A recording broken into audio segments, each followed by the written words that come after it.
twisundira ijambo riri muri Yesaya 52 ku murongo w'indwi havuga ngo rega ibirenge by'uzanye inkuru nziza ni byiza ku misozi akamamaza ivyo amahoro akazana inkuru nziza z'ivyiza akamamaza ivy'agakiza akabarira Siyoni ati Imana yawe iri kunganje.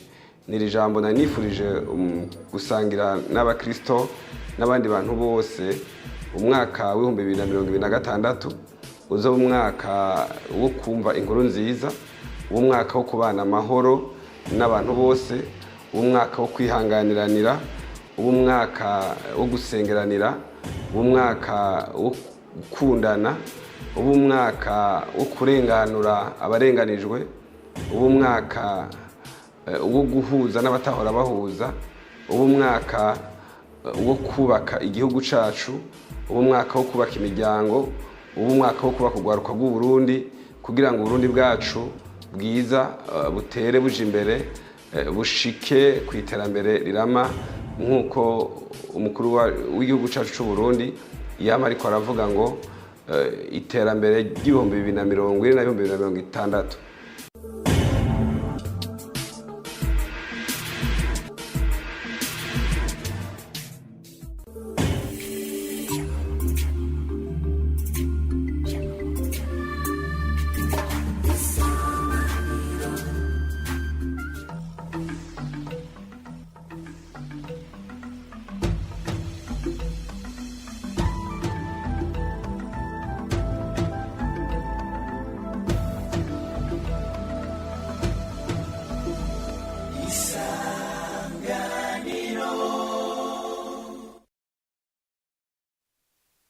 C'est un plaisir de vous retrouver, chers téléspectateurs. Bienvenue à ce journal dont voici les principaux titres. Les dirigeants sont appelés à changer de comportement pour éviter tout ce qui pourrait attirer les malédictions sur le pays. C'est un appel lancé par le président de la République, Évariste Ndayishimiye, lors de la clôture de la croisade de prière de 3 jours tenue dans la ville de Bujumbura. Vous aurez plus de détails au cours de ce journal. Et la société FOMI produisant des fertilisants organo-minéraux qualifie d'agression les accusations du ministre de l'Intérieur devant l'Assemblée nationale et le Sénat. C'est plutôt le ministre des Finances dans une conférence de presse tenue. Herménégilde Magnangué, directeur général adjoint de cette société, est catégorique en ce qui y est des avenants. Le DGA se dit se référer au protocole d'entente entre les ministères des Finances et Agriculture sur les quantités à produire. Voilà pour le sommaire. Les détails, c'est tout de suite.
Émergent afin qu'il sache ce qui l'attend et ce qu'il peut espérer pour l'avenir. Suivez-le dans cette traduction de notre confrère Alain Désiré. Vous qui êtes en train de faire des calculs sur ce que vous devez réaliser ou faire bénéficier dans X années, sachez bien que si aucun résultat n'est atteint, les Burundais vous accuseront de trahison ou de n'avoir rien accompli durant votre mandat. Dans 14 ans, nous serons déjà en 2040. Il ne faudrait pas que nous soyons déçus, d'autant plus que certains signes de déception sont déjà visibles aujourd'hui. Dites-nous, à nous qui sommes de simples citoyens, ce que signifie réellement l'expression Burundi émergent. Quelle est sa signification pour nos grands-mères, pour nous qui vivons sur les collines? Nous devons savoir ce qui nous attend, le niveau auquel le pays devra être parvenu. Sans attente claire, nous ne saurons jamais si nous avons avancé ou échoué. Nous devons savoir ce que nous aurons le droit d'exiger de nos dirigeants. Nous, habitants des collines, avons besoin de savoir ce qui aura changé à ce moment-là et quelles seront nos conditions de vie. Dites-nous également ce que nous pourrons apporter comme contribution afin de faire partie de l'équipe, car chacun a sa part de responsabilité. Sinon, vous nous accuserez plus tard de n'avoir pas apporté pierre à l'édifice. Ce beau pays dont vous nous parlez, le pays du blé et du sorgho, du lait et du miel, riche en minerais, à quoi ressemblera-t-il en 2040? Sachez que si la situation reste telle qu'elle est aujourd'hui, les dirigeants que vous nous avez donnés, parmi lesquels ceux que nous avons élus en espérant qu'ils nous conduiraient vers cette vision, ne permettront pas d'atteindre cet objectif s'ils continuent à travailler de la même manière. Certains d'entre eux considèrent déjà le pays comme une vache laitière dont il faut profiter le plus rapidement possible. C'est une honte pour un pays comme le nôtre. Si le pays venait à s'effondrer, sachez que les causes seraient connues. Nombreux seraient ceux qui auraient profité de la vache laitière sans jamais penser à la nourrir et les veaux seraient déjà morts. Mukabona kiratemvye muramenye iyo vyazananye bazabonsa ari benshi batagaburira iyo nka utunyana two tuzoba twarapfuye kera. Je vous l'avais également dit en titre, la société FOMI produisant les fertilisants organominéraux qualifie d'agression les accusations du ministre des Finances devant l'Assemblée nationale et le Sénat dans une conférence de presse tenue ce mercredi. Hermenegilde Manyange, directeur général adjoint de cette société, est catégorique en ce qui est des avenants. Le DGA se dit se référer au protocole d'entente entre le ministère des Finances et celui de l'agriculture sur les quantités à produire. Il annonce tout de même que les arriérés de fertilisants vont être bientôt distribués. Le point avec Mireille Kanyange. Bikaza bukwi na bukwe mugabo ubushikiranganje ukatubwira ati ifumbire abarimyi basavye ngiyo ibibazo. Lors de cette conférence de presse de ce mercredi, le directeur général adjoint de l'entreprise FOMI a expliqué que les quantités d'engrais organominéral produites découlent d'un protocole d'entente, un protocole, dit-il, qui est signé entre cette société et les ministères des Finances et celui de l'Agriculture. Ce protocole étant préparé et signé par les deux ministères et se rapportant aux saisons culturelles A, B et C, ce qui est différent, dit-il, de ce que le ministre des Finances a affirmé devant les députés et sénateurs. Sur base d'un exemple, se rapportant aux saisons culturelles 2024C et 2025 A, B et C, FOMI devrait produire 222,027,125 tonnes. Et le gouvernement a demandé à cette société, poursuit-il, de distribuer 245,791,025 tonnes.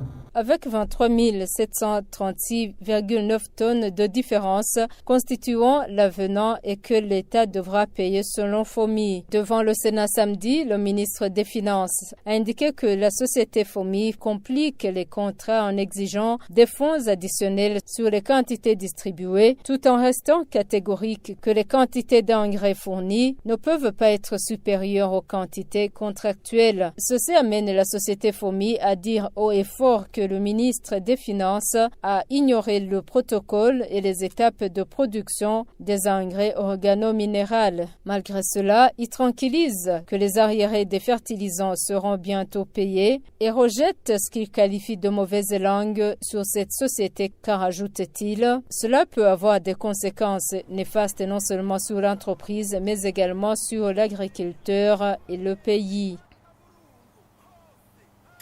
La nouvelle stratégie nationale de lutte contre la corruption devrait avoir des mesures d'accompagnement protégeant ceux qui dénoncent les auteurs de corruption afin qu'elles soient mises en œuvre efficacement.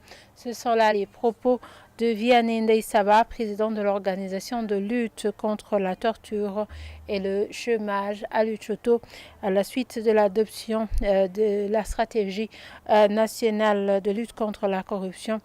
Selon M. Vianney, bien que cette stratégie soit positive, il fait face à plusieurs obstacles, notamment le fait que les citoyens qui dénoncent les personnes impliquées dans la corruption ne soient pas protégés. Suivez ces explications. Cette stratégie en soi est bonne, mais elle fait face à plusieurs obstacles qui rendront difficile sa mise en œuvre. Le premier obstacle est que tu constateras que ceux qui vont la diriger sont souvent les mêmes personnes qui ont déjà consommé des pots de vin. Certains ont même des dossiers de détournement. Or, s'ils ont eux-mêmes profité de la corruption, comment pourraient-ils la faire avancer? Un autre obstacle qui entravera cette stratégie est le fait que, du plus jeune au plus âgé, les gens ont peur de dénoncer ceux qui ont pris des pots de vin parce que dès que tu parles, tu es persécuté. Un autre obstacle encore, c'est la solidarité négative. Lorsqu'un problème survient, les personnes se protègent mutuellement en se couvrant, en disant c'est quelqu'un de notre groupe ou de notre parti et on refuse de le dénoncer s'il appartient au même parti. Je voudrais vous dire que pour que cette stratégie puisse être mise en œuvre, il y a 3 choses essentielles sur lesquelles il faut travailler. Bien étudier ceux qui vont être à la tête de cette stratégie en y impliquant des personnes intègres et non des sourds-muets qui refusent de dire la vérité et qui n'osent pas dire « celui-ci pose problème ». Si on le met en avant, il nous nuira. Le choix des responsables est très important car ce sont eux qui portent la mise en œuvre. Mettre en place des mesures d'accompagnement chargées de protéger les personnes qui dénonceront les auteurs de corruption. Nous demandons au chef de l'État et au Premier ministre de montrer à toute la population que personne n'est au-dessus de la loi. Ceux qui se prennent pour des intouchables doivent être soumis à la loi comme tout le monde. Enfin, je conclus en demandant qu'on accorde la liberté et l'espace d'expression à chaque Burundais afin qu'il puisse dire librement ce qu'il déplore dans tous les secteurs du pays.